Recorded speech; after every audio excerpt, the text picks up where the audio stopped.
समुद्रातील वादळी वातावरण काहीसे शांत होताच बेकायदेशीर ट्रॉलर्सनी तळाशील आणि मालवण समुद्रकिनारी सागरी हद्दीत धुमाकूळ घालायला सुरुवात केली आहे।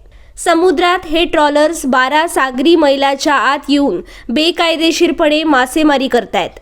मत्स्य विभागाचे लक्ष वेधूनही मत्स्य विभागाकडून त्यांच्यावर कोणतीही कारवाई होताना दिसत नाहीये। जर मत्स्य विभाग कारवाई करत नसेल तर हे ट्रॉलर्स पकडण्यासाठी स्थानिक मच्छीमार समुद्रात उतरणार असून उद्या संघर्ष झाल्यास त्याला पूर्ण जबाबदार मत्स्य विभाग राहणार असा इशारा स्थानिक मच्छीमार संजय केळुसकर यांनी दिलाय। आम्ही काल समुद्रात संध्याकाळी 5 वाजता इकडनं निघालो होतो। जाळी मारली आणि तिकडनं बोटी आल्या, सगळ्या एकदम अशा झुंडाच्या बोटी आल्या आणि आम्हाला काही कल्पना नव्हती। हाय स्पीडच्या बोटी होत्या त्या, आम्हाला कल्पना नव्हती की एवढ्या जवळ येतील अशा। तर आम्ही जाळी मारली पूर्ण आणि जवळपास 150 ते 200 बोटी होत्या एकत्र। ते सगळ्या बोटी आमच्या जाळ्यावरून गेल्या आणि एकाच्या बोटीला जाळं आमचं अडकलं। ते आम्ही जीव वाचवण्यासाठी ते तिकडनं कापलं जाळं आणि आमचा जीव वाचून आम्ही लांब गेलो। आता जर ते समजा जाळं अडकलं असतं तर आमचा जीव तिथेच गेला असता। अशी घटना रात्री आमची घडली। याला जबाबदार कोण? आता सध्या LED मच्छीमारी बऱ्याच जोरात चालू आहे। परससीन त्याच्यानंतर मल्पीचे ट्रॉलर या ठिकाणी येत आहेत आणि जोत प्रकारचे जे आपण फिशिंग म्हणतो ते करतायत, त्यांच्या बूम ट्रॉलिंग। मग त्याच्यामध्ये आज आमच्या मच्छीमारांच्या बोटीसुद्धा अडकल्या होत्या, मग जेव्हा कशा तरी ते वाचले आहेत। मग फिशरीज ऑफिस किंवा सरकार, मत्स्य उद्योग मंत्री म्हणजे कशाची अजून वाट पाहत आहेत की आमच्या लोकांचे त्यांना बळी पाहिजेत। आजपर्यंत एवढा संवेदनशील आमचा तालुका जिल्हा आहे आणि आत्तापर्यंत आम्ही गप्प राहिलो आहे। नवीन मासेमारी हंगाम चालू झाला आहे आणि तरीसुद्धा जर या खात्याकडून किंवा फिशरीज ऑफिसकडून आम्हाला जर काय सहकार्य मिळत नसेल तर नाविलाजाने हा कायदा आम्हाला हातात घ्यावा लागेल।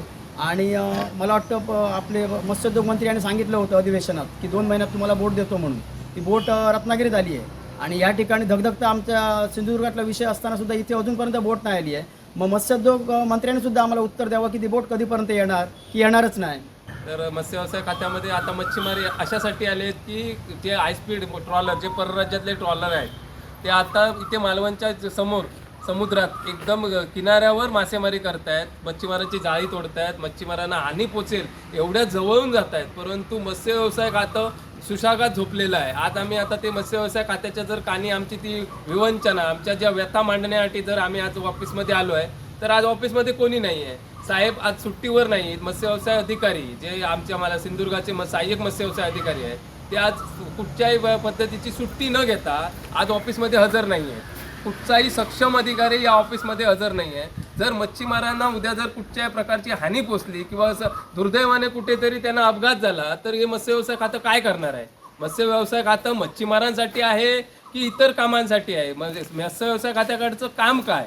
अनधिकृत मासेमारी रोखणं हे जर मत्स्य व्यवसाय खात्याचं काम असेल तर आज मत्स्य व्यवसाय करतंय काय? अनधिकृत मासेमारी का रोखली जात नाहीये? यामध्ये कुठेतरी मत्स्य व्यवसाय खात्याचा कुठेतरी हेतू लपलाय का असं वारंवार मच्छीमारांना वाटतंय। आणि आता जर असंच जर चालू राहिलं तर पुन्हा एकदा मच्छीमारांनी तो जो कायदा हातात घ्यायचा का आणि त्या परराज्यातल्या बोटी आहेत, ज्या अनधिकृत बोटी आहेत त्यांच्यावर हल्ला पुन्हा का आणि आपली मासेमारी रोखायची का? एवढंच फक्त आम्हाला मत्स्य व्यवसाय खात्याने आता आम्हाला सांगायचं आहे। दरम्यान आज मालवण येथील मच्छीमार आक्रमक झाले। मासेमारीसाठी गेलेल्या मच्छीमारांच्या जाळ्या तसेच मच्छीमारांच्या जीवितास या हायस्पीड ट्रॉलर्सच्या धुमाकुळामुळे धोका निर्माण झालाय।